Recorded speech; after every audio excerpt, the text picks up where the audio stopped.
I want to come back into studio, Bobby, and ask you, what is the overall impact of the regulation when we're looking at labor laws and that impact, within the industry as a whole? Yeah, I mean, the previous panel spoke a lot about, the challenges that are caused by overregulation and an unfriendly legislative space. I mean, I think the biggest thing is that, all producers look at risk, as they said earlier, and everybody wants to assess how successfully and how flexibly can I make my production. I think the biggest mistake government is making is that they are comparing the film and the creative sector to other industries like manufacturing or farming. They're not realizing that what we do is a very dynamic and creative process that doesn't work according to fixed schedules or very rigid timelines.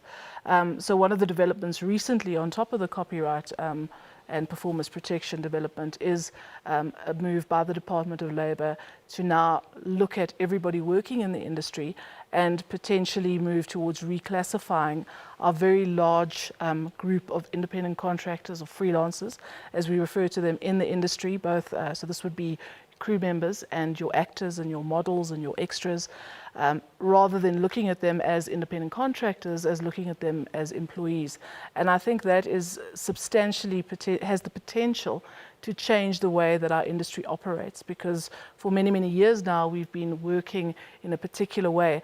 And I think what government is not looking at is that we are not a permanent job. Look, obviously we are. Some soapies, yes, someone will be employed for 2 or 3 years, but certainly in the commercial space, and I would imagine with documentaries and in film, like a feature film, it's a project. You're coming in, you're making a feature film or a TV commercial, you're not working permanently. So I think that changes things. I think the other challenge, particularly with COVID, is there is very little work at the moment, and we know that all the production companies, whatever genre they come from, are all under incredible pressure to actually make sure that production happens.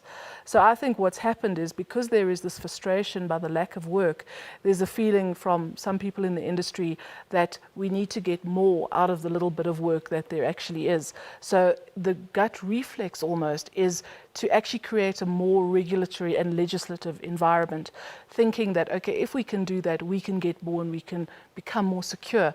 But actually, the reality, it has the opposite effect, because it strangles production. It says to investors, it says to clients, actually, the framework is much more difficult now. There are many more hurdles that you actually have to overcome. And then people start to look elsewhere.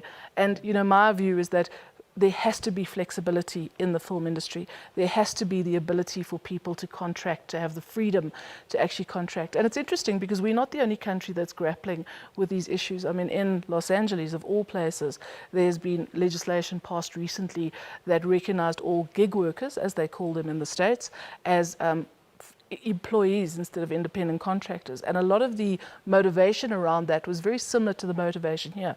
People need to be more protected, they need to be more secure in their workplace. And there was actually a vote, ironically on the same day as the recent elections, to see if people agreed that gig workers, particularly not actually working in the film industry, but for companies like Uber and Lyft, should have more freedoms. And what they found is that a lot of gig workers actually enjoy that status. So I think here there's very much a sort of stigma, that if you're independent, you must come from a very disadvantaged position. But there, it's almost seen as actually, it's quite a prestigious, opportunity in terms of employment, because you get to set your own hours, you get to decide on the projects that you actually take on.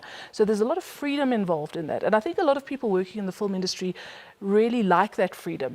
People who work in this industry are not people who you would find working in insurance companies or in the corporate sector, because the thing we all have in common is that we're essentially free spirits. There's a lot of creativity around. So I think what's happening is that, government is listening to a few stakeholders here or there, and they're making these decisions, but again, they're not being thought out. So with the labor issue, exactly the same as, copyright amendment, no research has been done on the issue. Nobody's actually said, well, let's do a risk assessment. Let's see the knock-on effect. It's all been pushed through in the middle of COVID, which is, let's face it, like the end of the world in a lot of respects for our industry. I mean, we're still wondering, are we actually going to recover from what we've gone through over the last 9 months? So for government to suddenly be making aggressive moves to pass new legislation that puts even greater pressure on filmmakers and producers is incredibly premature, I think. I think we should be waiting to actually see what happens in the future. And again, you know, I get it. I mean, suddenly people are saying, and sharing very sort of simplistic views of what this is going to do. All sorts of promises are made.